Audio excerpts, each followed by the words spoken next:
Oui, mesdames et messieurs, mes chers collègues, madame la députée, mesdames et messieurs les conseillers régionaux, mesdames et messieurs les maires, les représentants des services de l'État, les entreprises publiques qui sont dans cette salle, tout le monde associatif très largement représenté, qui se mobilise beaucoup depuis la création des emplois d'avenir, l'émission locale, comme le préfet a dit, tout le bon travail qu'elles font sur l'ensemble du territoire varois. Elles sont présentes, efficaces, et elles savent faire sur un dispositif qui parfois peut avoir la complexité par rapport à d'autres dispositifs que nous avons connus, parce qu'il est plus exigeant, et notamment en matière de formation.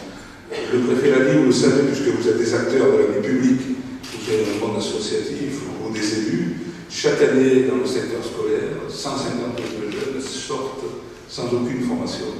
C'est une sorte d'armée des ombres qui essaye de survivre et qui a une vie tracée par un échec scolaire qui va se transformer certainement par un échec social, la galère aussi, et puis après les risques que nous connaissons, et les risques d'abord pour eux-mêmes et pour l'ensemble de la société. Je crois que l'État ne pouvait plus, et le pays ne pouvait plus supporter un tel choc qui s'aggrave d'année en année. Donc les emplois d'avenir, ça part de ce constat.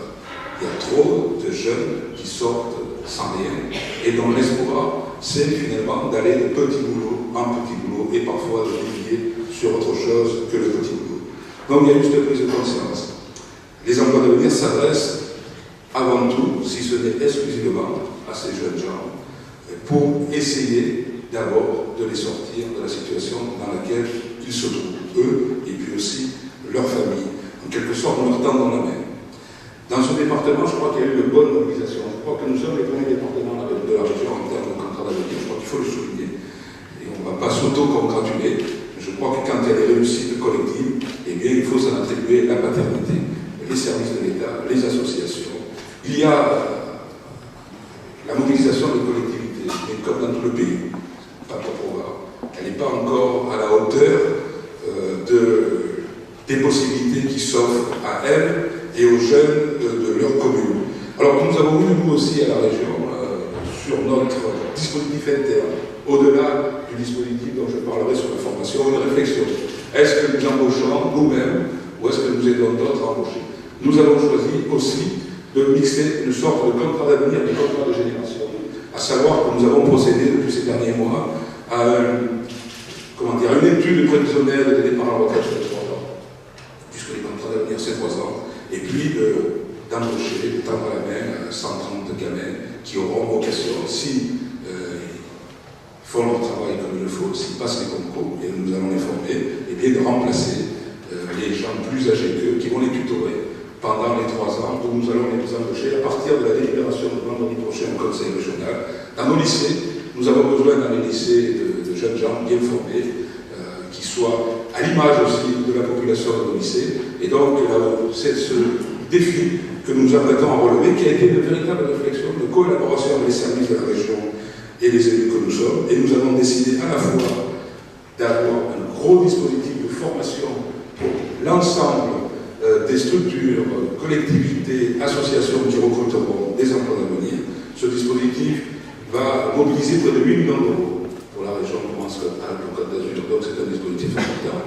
À la limite, je dirais que c'est pratiquement quelque chose de naturel, puisque la région, vous le savez, a la compétence formation, et il était naturel que notre originalité dans ce dispositif soit d'abord de fournir le complément de formation obligatoire à ces jeunes gens qui vont rentrer dans les structures associatives, dans le secteur marchand aussi, puisque le préfet a précisé que depuis maintenant, la fin mai, ces emplois d'avenir sont ouverts au secteur marchand pour 35% de leur coût pour les employeurs. Et donc, la part importante de la région de sa mobilisation aujourd'hui, et on vous l'expliquera avec cette réunion ce matin, c'est l'effort de formation. Et en même temps, nous avons voulu aussi être à l'exemple par rapport à d'autres, mais aussi être peut-être un levier. La région est la plus grande collectivité de notre région, et nous avons voulu montrer qu'on peut recruter sans mettre en cause les finances de notre collectivité. Si nous faisons une prévision sur les 3 ans du contrat, eh bien nous pouvons, avec l'aide de l'État, recruter sans que ça explose, entre guillemets, les budgets de fonctionnement de notre collectivité. Alors c'est aussi un appel que je lance à mes collègues élus, maires, conseillers généraux et autres qui sont dans cette salle. Il faut aussi participer à ce dispositif tout le monde est gagnant-gagnant. Il y a les contrats de génération qui peuvent se transformer en contrats d'avenir si nous les travaillons de manière efficace avec nos services RH respectifs. C'est possible, c'est nécessaire, et je crois que les jeunes gens l'attendent.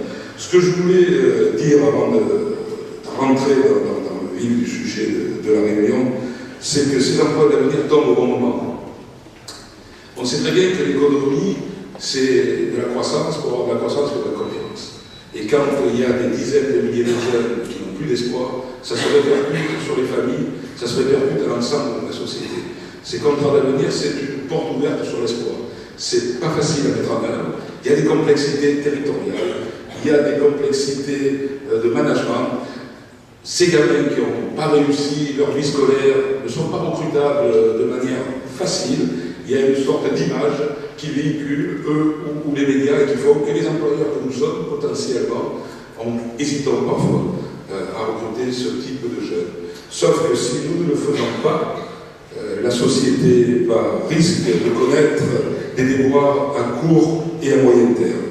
Et c'est pour ça que je pense que dans le marasme économique que l'Europe connaît, que la France connaît, comme les autres pays d'Europe, ce dispositif permet à la fois de sortir 100 000 jeunes du chômage cette année, c'est l'objectif, il n'est pas encore atteint, sur le tiers, je crois, au niveau du pays, mais il permet d'ouvrir une fenêtre sur l'espoir, qui peut être un levier pour la reprise économique, parce que nous savons que c'est par l'emploi que ce pays retrouvera du dynamisme, de l'espoir, et puis aussi fera reculer les tensions que nous voyons dans nos quartiers, dans nos entreprises, dans la vie quotidienne, puisque quand, mois après mois, la litanie des chiffres du chômage annonce 30, 35 000, 40 000 chômeurs supplémentaires, demander à un pays d'avoir le moral, c'est difficile.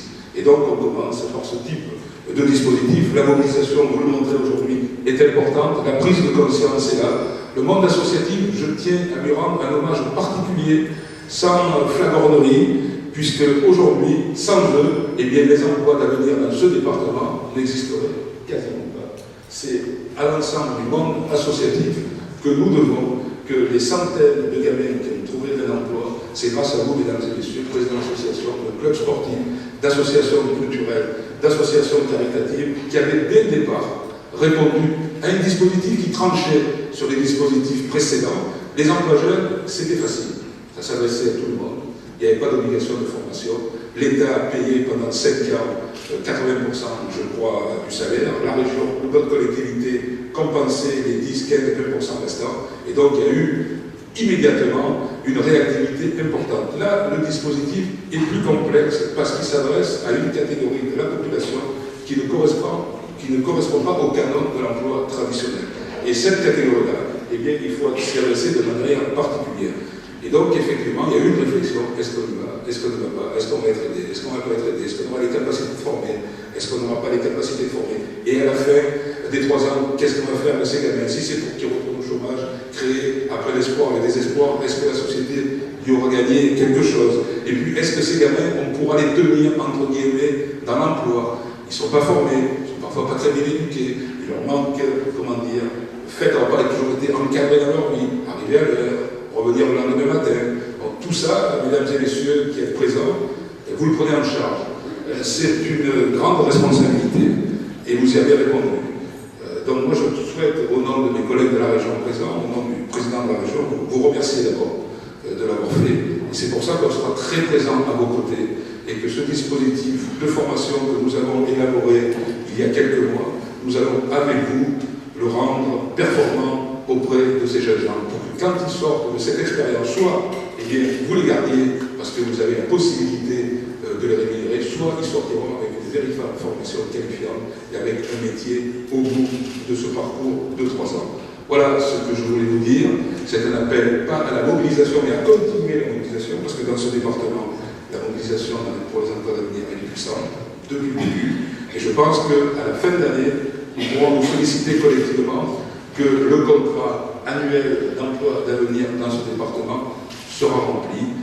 Je pense que nous remplirons là une tâche collective qui permet finalement aux hommes et femmes publics que nous sommes, qu'on soit élus ou responsables associatifs, eh bien, d'accomplir une bonne mission. Et au moment où il y a une sorte de discrédit de la parole politique et au-delà. Ce que nous faisons ce matin, beaucoup d'entre vous prennent du temps sur leur vie professionnelle, parfois sur leur vie familiale, pour participer à un dispositif contraignant qui engage votre responsabilité. Je pense que c'est bien que les citoyens le sachent.